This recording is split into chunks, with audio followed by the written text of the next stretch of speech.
Hello, dear friend. Julie Gorman here with your word of encouragement for this week. Actually, I want to talk to you about the life of Jacob. You remember that story about Jacob where he really can't go back because he'd made this arrangement with Laban that he wouldn't go past a certain point in territory. But he was also hard-pressed on the other side because Esau was coming at him, and he wasn't sure how Esau was going to respond to him because of the whole birthright issue. Remember how Jacob purchased Esau's birthright for a bowl of soup? So here he is. He's stuck in the middle.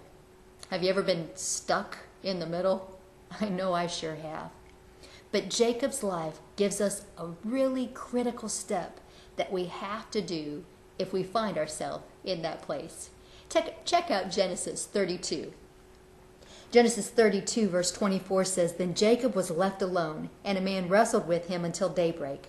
When he saw that he had not prevailed against him, he touched the socket of his thigh so that the socket of Jacob's thigh was dislocated while he wrestled with him. Then he said, 'Let me go, for the dawn is breaking.' But he said, 'I will not let you go unless you bless me.'" Friend, sometimes the only choice that we have is to stand our ground, to hold fast, to press in, to grab hold of God and say, "No, I'm not letting you go. God, I'm not letting you go. I'm not moving from this place until you bless me. Give me a word of encouragement. Show me where I need to step." Remember, faith isn't conjuring up some noble notion and saying, "Okay, God, here I go. I'm going to go. Now bless it."